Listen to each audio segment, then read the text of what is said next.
Angry Old Hoops, gonna do another reaction video. This time I'm reacting to Commissioner Dynamo, who covers things pretty thoroughly and usually with some humor mixed in there well, but I had a few additional thoughts and a few things that I would like your feedback on, some things for you to consider. This is his video about the disrespect going back and forth between the generations, and it features one of our favorites, Gilbert Arenas. He wins a championship, he's in the conversation for the greatest point guard ever. I'm not saying he's the he's not. The greatest point guard. He's not Bob Cousy. He's not Bob Cousy. Cousy couldn't dribble with his left hand. Bob Cousy. Today's players can't dribble with their right hand, or whatever their good hand is. I'm serious. This crap that they're doing is not dribbling. You should not be looking at ball handling as a source of pride, as again, these brainwashed, easily manipulated people are saying. They heard it and they repeat it. Man, these guys are dribbling the way I dribbled in grade school when I was learning how to dribble. And you had to catch the ball in your palm and take a second to regain control, or you picked it up and restarted. I mean, these guys dribble according to rules that look like they are made to accommodate people who don't know how to dribble. Stop saying that today's players are good dribblers. I don't know that much about Bob Cousy, but do not start talking about dribbling and today's players if you're trying to make a point, JJ. You know, he was being guarded by plumbers and firemen. How many times have you heard that sentence? And a follow-up question. How many times did you hear that sentence come out of the mouth of somebody young and impressionable? Oh my God, so spot on. If you follow my channel, if you follow Commissioner's channel, you already know the answer to this, but I just have to express, it is stunning how you will hear Nick Wright or that type of person say something and it just gets repeated. Like, these LeBron followers do not think for themselves. It's like they've adopted a role in life to worship an idea. They don't even have any interest in validating the idea. They have decided to cling on to this thing. And if someone provides them a line to repeat, they say, yes, indeed, I will repeat whatever you say. They don't even have the decency to put a twist on it, to reword it slightly, to try and make it their own. It is almost verbatim exactly what they just heard. I mean, it's verbatim. Can you people think for yourselves, please? Or from the mouth of a modern day player. Plumbers and firemen. Which I find funny because plumbers and firemen aren't anywhere near as soft as these players are today. I said in another video, even if they were plumbers and firemen, I'd rather watch plumbers and firemen as long as it looks like they give a crap about winning. Can we just have some high competition basketball again? I'm starting to hate everyone in the 90s that played basketball, that whole group, because they just think they shit don't stink. What the actual F is wrong with Gilbert Arenas? The things that come out of his mouth are mind-blowing. But who is he talking about? I mean, the 90s? You hate the people from the 90s? You hate the entire group? Who says something like that? I'm starting to hate all those guys from way back when that are retired and quiet. It's embarrassing adult children like you that are talking about the 90s because of the problems of today. Why are you going and crapping on people from the 90s? We miss good basketball. And it was one thing to be offended, to have our eyes offended by what we are having to watch, but to constantly hear how good these little divas are. And you can't just stop there. You just can't stop there. You not only disrespect the past by saying that all today's players are better than the past, then you start insulting the past. And you have the nerve to say that you hate Those guys that think that their blank doesn't stink? Holy crap. Gilbert Arenas needs to be imprisoned and then flayed over a 20-year period of time. Right. Like, you got, Scottie Pippen and Dennis Rodman, both 6'7", both weigh 210. Talking about they're going to stop somebody in today's game. Like, If there's one thing today's game has taught us, it's that size doesn't matter. Joel Embiid and LeBron James are two of the heaviest guys in the NBA, and they're both two of the softest guys in the NBA. It might be number one and number two, to be honest. It's LeBron followed by Embiid. They're both embarrassing. They're both difficult to watch without cringing, and they're both really big guys. And they would both retire within one season of having to play against the guys from the 90s, no matter what size we're talking about. What are you talking about, Arenas? Dennis Rodman guarded Shaq, you idiot. Dennis Rodman guarded Shaq. To this day, we haven't seen anyone bigger than Shaq. The size, the muscle, the agility at that size. Joel Embiid would load manage every single game if going up against Shaq. Every single matchup. Nah. 6'7", 210, like you are a little guard in today's game. You guys are little guys. Can you imagine dropping LeBron in the 75? Like just. There he is. Lou, I am more feminine than an actual woman, Williams. Talking big. This dude shows up, makes his guest appearances on any show where the opportunity to suck on LeBron is presented to him. Dude, LeBron James would die. Anthony Mason would actually murder LeBron James if Charles Oakley didn't first. It's not just that they physically could have. You're dropping LeBron James into an era where guys did not respond well to other guys acting like bitches. They would have taken him out just to teach him to not act like a bitch. And if they didn't murder him on the court, they would be waiting for him outside afterward. Nobody's going to deal with this diva's bullshit and his fake toughness. You're talking about dropping Queen Protected into a time where guys were allowed to discourage people from driving the lane by putting them on their asses. Meet Rick Mahorn.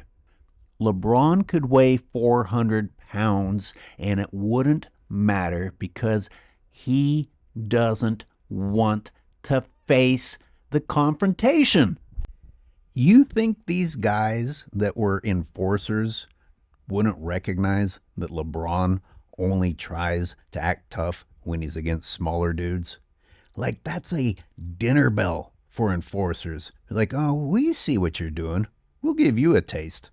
LeBron James also retiring after 1 year if you drop him back then.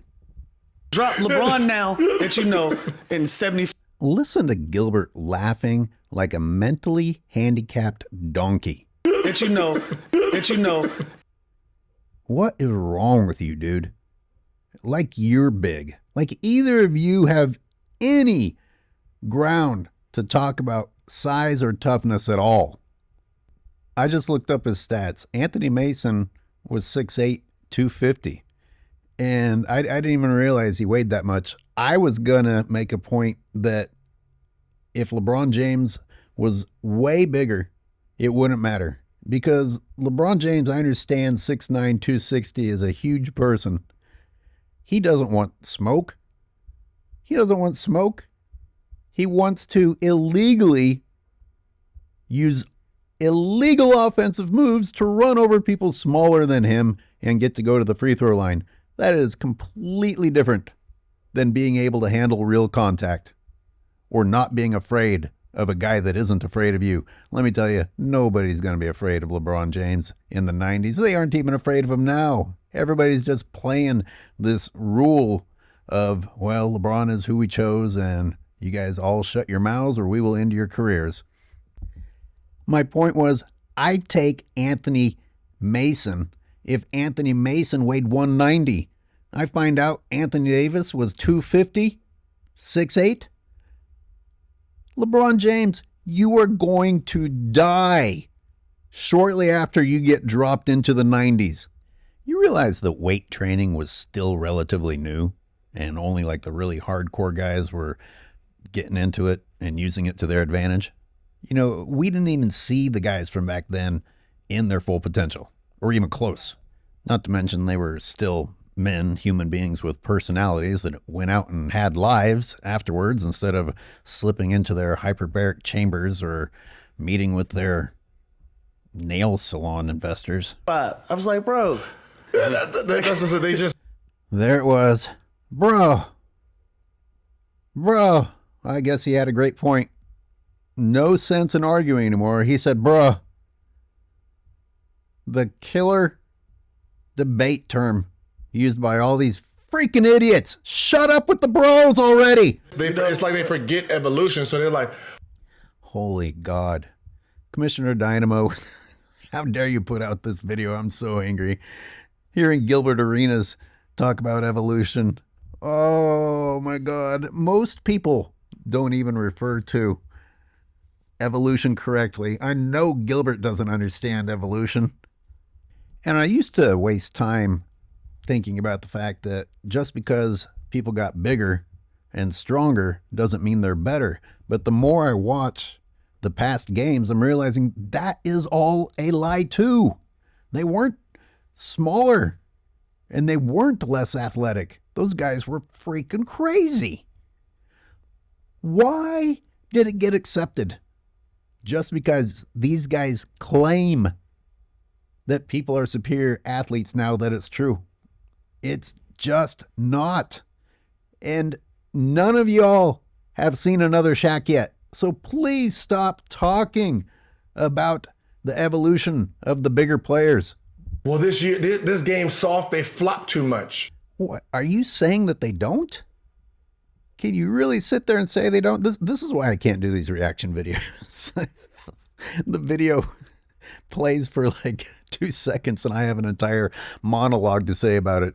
Gilbert Arenas, you are a freaking stain on the planet, you moron. I think it's more skill. I think it's more skill. You fucking bitch. How do you even start talking about skill right after talking about flopping? What is wrong with you two? A little acting here by Ball, no doubt about it. And That's a common falls out. foul. That's right. Hey, to try to get Bogdanovich to react.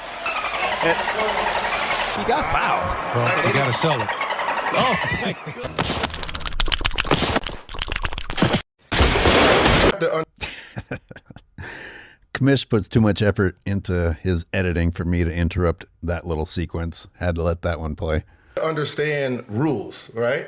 Oh, God. This is going to be good. What do you mean, right? Who are you talking to? Who is going to disagree with you? Like, these guys are so cowardly in their gathering of other suckasses. Hey, you'll suck my ass. You'll suck my ass. Want to come suck my ass together while I make ridiculous points and talk like I'm saying something really, really smart?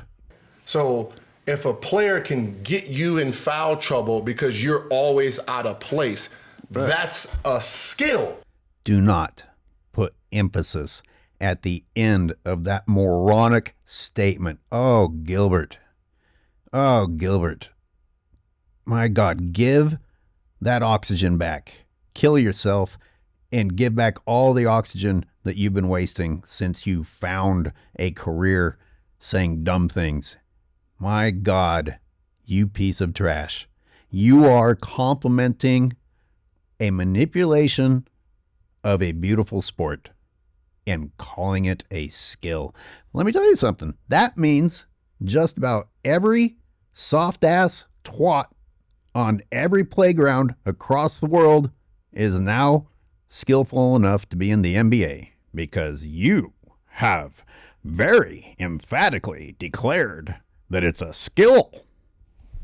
And I said, it's not a flop, it's a skill. Son of a bitch. Just when I think he's hit the ultimate peak of the stupidity of his sentence, he's got more to spill out. Oh, no, he didn't. It's not a flop. It's a skill. You are a piece of trash for saying that. And for saying that alone. You piece of garbage. Oh my God, you piece of garbage. Some Yosemite toters would consider bringing guns into a locker room a skill. I'm not one of those people. I wonder if he used those same mental gymnastics when David Stern talked to him.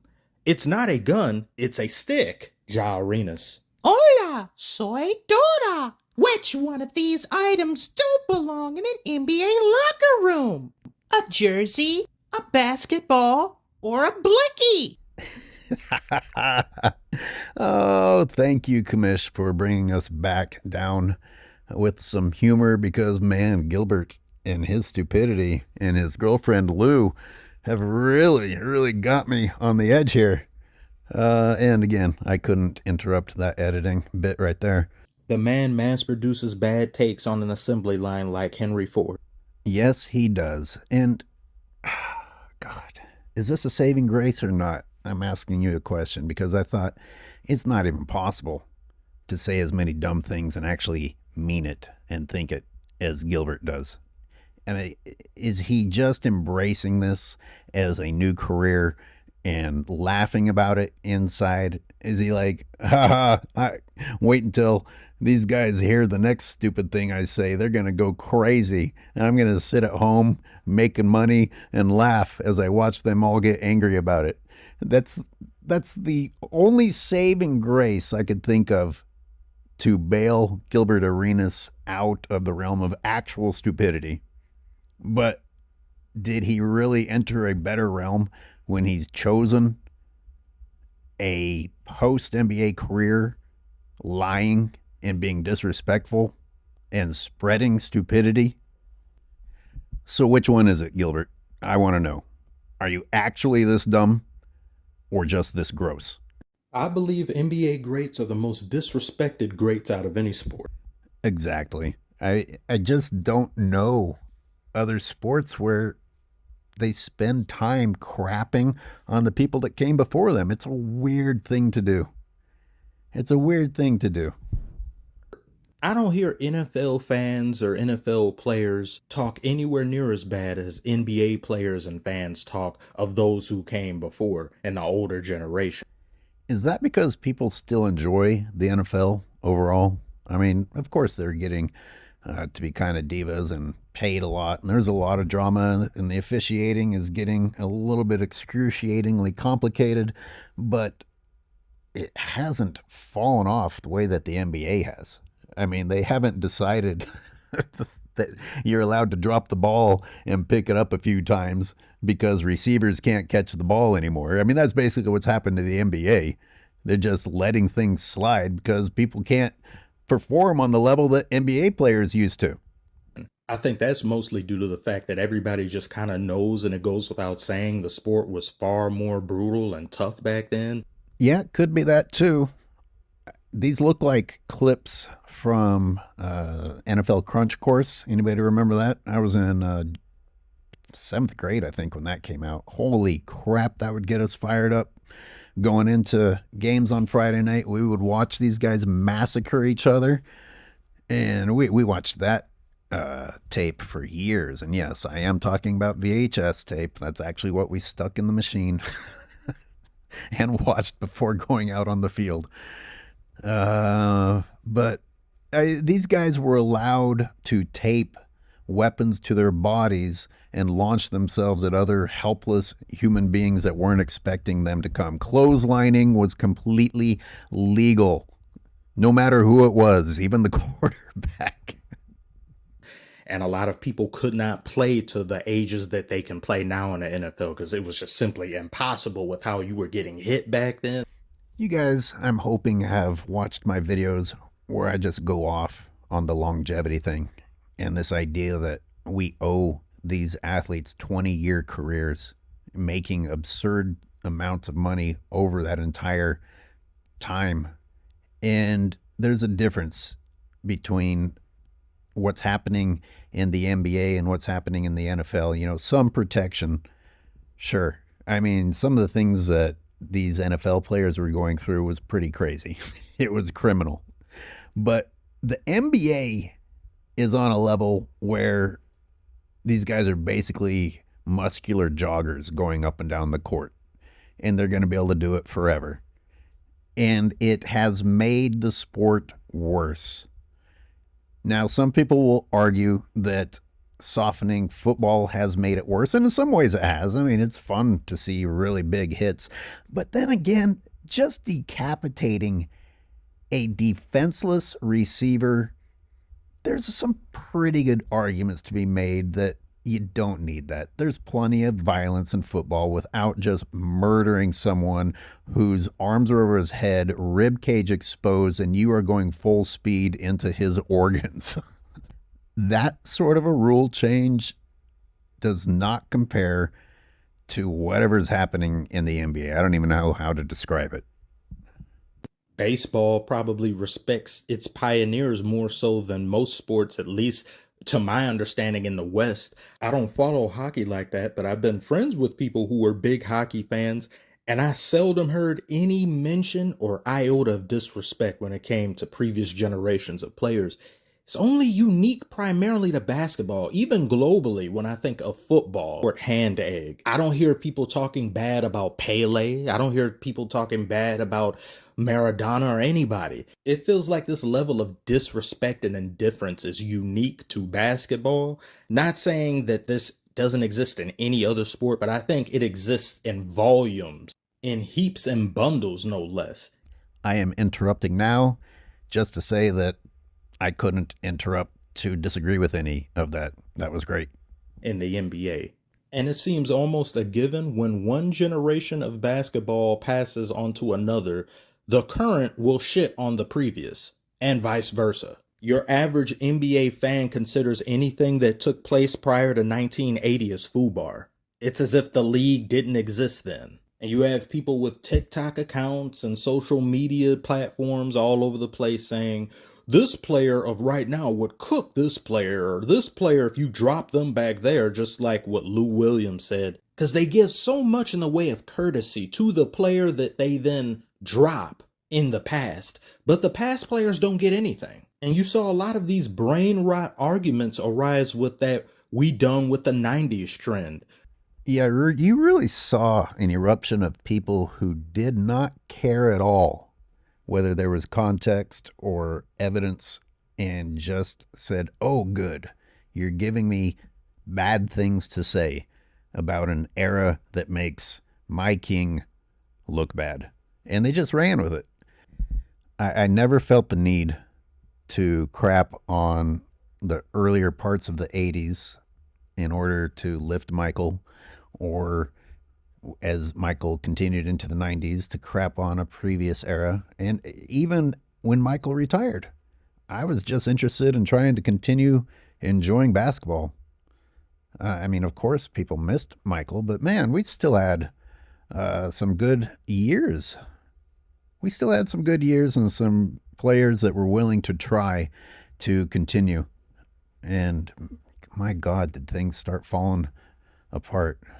Where people just look at it on its face and say, LeBron, put him in 70s, he wins all the rings that decade. Why does LeBron get to go back in time with his knowledge, his resources, everything that contributed to his current physique, and the players of then are left as they were? No changes, no anything. They just now have to compete against a player that's afforded everything in the way of resources of today, the nutrition, the strength and conditioning, the knowledge. Those are all good points. The thing that I don't think Commissioner Dynamo said, and I started thinking about after I looked at Anthony Mason and some of these other guys that were already just big athletic dudes. Do we get to give all of the guys back then steroids? Do they get to go to the biogenesis lab that LeBron goes to and juice up? Can you imagine those unhinged guys also having roid rage and roid muscles and LeBron going against them again. It would be murder. Example. Someone says they could go back in time to antiquity and take over. Back then, if you lived to see your 13th birthday, you were a senior citizen.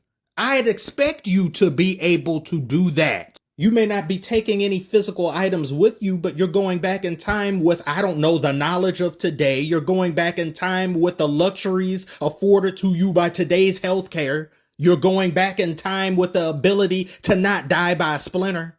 But do those same cavemen get the advantages that you have? No, because then the fight would be far more fair, wouldn't it? Give Wilt and Bill Russell a cryotherapy. Give them iced out baths and cryo chambers. If not, then the hypothetical matchup is by default ignominious. Yep, he still didn't mention the steroids, but they do have all these other advantages. What about when it goes the other way? What if we took those guys from back then and dropped them in today? Do they have to suddenly become pussies? Or do they get to bring the tough mentality and the era of actually being raised by a man with them into the current NBA? Or do they just, as they cross that timeline or go through the time portal, do they also become pussies and have to act like pussies? Next time, maybe do a little research. Not enough people seem to understand that these players back then were flying coach. They didn't have private jets. They were taking taxis to games. They were taking trains and subways. Yep. And LeBron, you have to play all 82 games every season, not just one season out of your 21 years, and see how long you last. You have to actually do your job that you're being paid for. Imagine that. You're going to actually have to show up to work and try hard and see how your body holds up. And you're not going to be able to afford steroids. You're not going to be able to fly. You're not going to be able to afford to fly to Miami for your rehab. There was also no such thing or very little in the way of care of mental health. It didn't matter what you were going through. You were just expected to play. I actually laughed out loud on camera when I heard that. It's amazing that this isn't hypothetical. It's an actual thing. Guys missing games for mental reasons. Everybody thinks, and this is spilling over into the normal workforce, just the excuses and the reasons that you didn't get your work done or you have to take some time off or just getting despicable, as if it's just the self-glorification and this idea that what you're going through is unique to you and something that you deserve to be pandered to. Oh boy. Not to mention the training facilities were far worse than they are now. For any amenity afforded a player back then, you have 20 to 30 per amenity they had now. And they were being paid so significantly less than your average role player gets. Yep. Like I said, LeBron, you wouldn't be able to afford your steroids.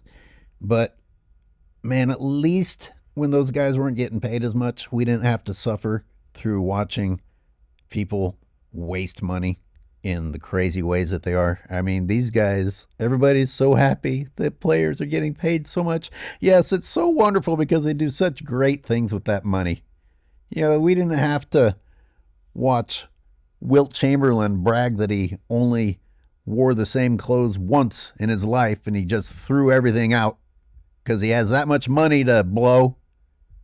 You goddamn disgusting, wasteful, terrible role model divas getting paid too much and finding new ways to waste money with every bigger contract.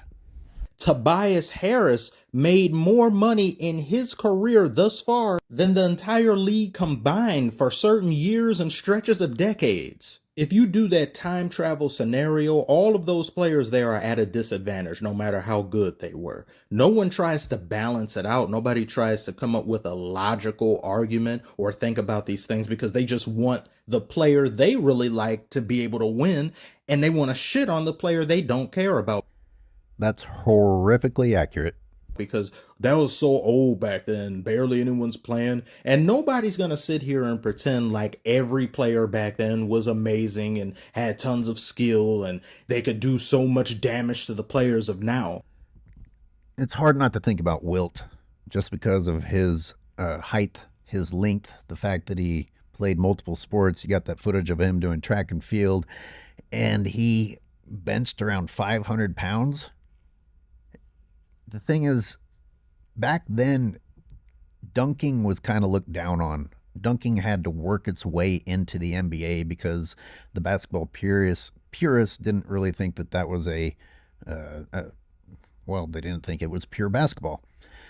And so we didn't really get to see what a freak like Wilt might have done when given full permission to just abuse the rim. Not to mention how the rules have changed to allow the offensive player to abuse the defender. You couldn't clear out in the slightest in the early days. Now Wilt would be able to really, really dismantle people. It would be fun. I'd love to grab Wilt, bring him to today, maybe give him some of LeBron's extra Balco and just see what he can do. Here, Wilt, here's an obscene amount of money, private jet, a couple of houses, some steroids. Go destroy the rim, fuck 10,000 women a night. All we want is for you to do steroids and destroy the rim. But we aren't going to sit here and pretend like we don't see the players of now lacking in basic fundamentals. I kind of mentioned this when I joked that today's players can't dribble with their good hand, much less the left hand. But what's really frightening is that the lowering of standards to accommodate today's players has clearly made its way into the Olympics. It is not just in the NBA. A lot of people were excited to see NBA players have to play by actual rules. It did not happen. Holy crap. And that by itself is upsetting enough. I don't know why you have to ruin a game by letting players get away with things. But to also hear you brag about them being better, that's when we get upset. We also aren't going to sit here and pretend there isn't a crack epidemic of three-point shooting in this league as opposed to back then where there was barely any. Even if you made them, you would get benched because they saw it as a circus shot. Correct.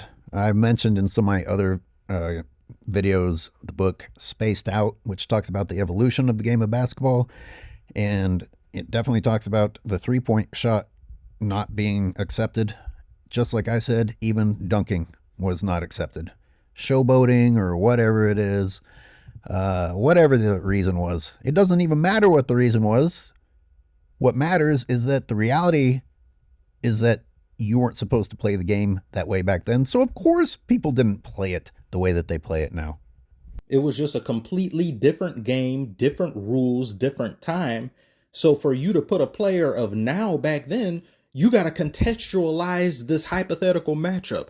What rules are we playing by? Is hand checking allowed? Is traveling going to be called with consistency like it did back then as opposed to now where everybody can just carry the ball? In order to have a fair, honest, and balanced basketball discussion, these things would have to get brought up. Nah, bro, I don't care. We done with the 90s. Spot on. I was just hearing voices in my head of the LeBronites. They don't want to think. They'll spit out something like, oh, they traveled too, or Michael got away with traveling.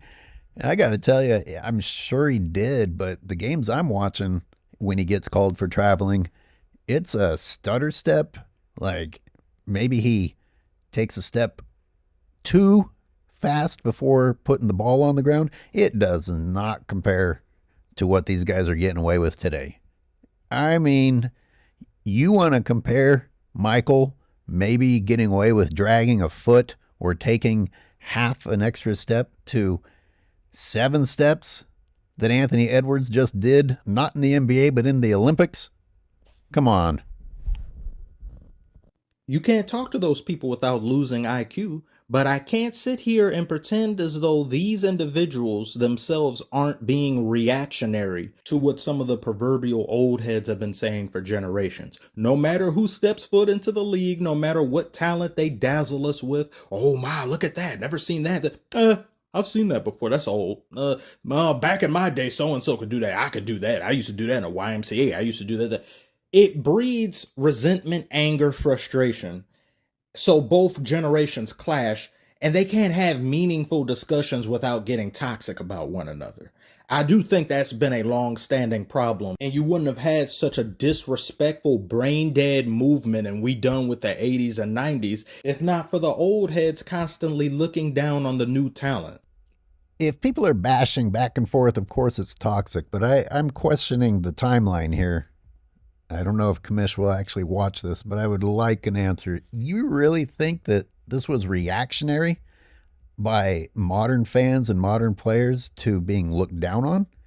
I don't remember the past constantly crapping on the present. I think it was more like I was just describing. The game has gotten worse while also having to hear constant claims that they are better now, that's already disrespect. You know, even if you are better, you don't constantly declare that you're better than the guys that came before you. Bite your tongue, have a little class.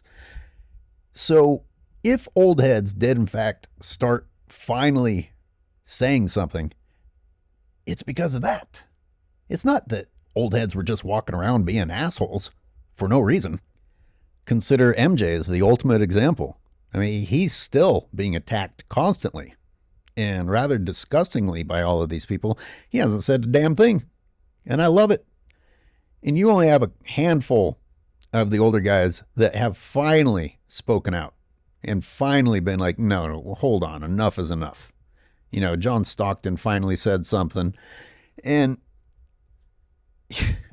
forgive the old heads for not just constantly keeping their mouths shut. And a few of them finally saying enough is enough. If I have that backwards, that would be news to me. I'd be very interested to hear some specific examples and put them on a timeline that shows that today's current NBA started saying we hate the 90s because the 80s and 90s were spending all this time crapping on the current game. I don't think it happened that way, but it'd be interesting to be proven wrong on that. Well, that was interesting. I hope you guys enjoyed me adding my 2 cents to Commissioner's already fantastic commentary. It'd be more fun to do it live. I wonder if we can get him on the Wednesday live show someday. But again, thanks for the content, Commish. What do you guys think?